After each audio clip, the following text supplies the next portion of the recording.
तव्हां लिफ्ट में सफ़र त ज़रूर कयो हूंदो, पर छा तव्हां कॾहिं सोचियो आहे त लिफ्ट में आईना छो लॻल हूंदा आहिनि? तोड़े जो उन जो सफ़र कुझु सेकंडनि या मिंटनि जो हूंदो आहे। लिफ्ट में आईने जी ॻाल्हि कजे त उन जा हिकु न पर केतिरा ई कारण आहिनि ऐं उहे दिलचस्प बि आहिनि। जीअं बंदि जायुनि जे ख़ौफ़ खां छुटकारो।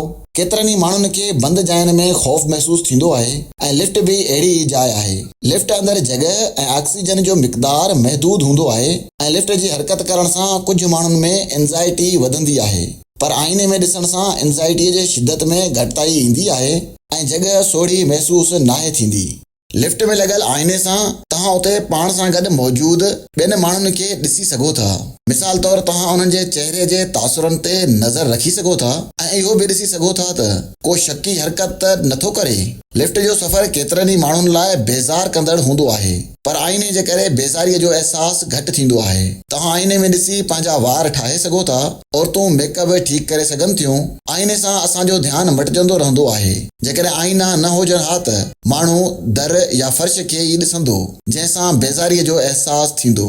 लिफ्ट में लॻल आईने बाबति अव्हां जो ख़्यालु कहिड़ो हो? असांखे कमेंट में ज़रूरु ॿुधाईंदा।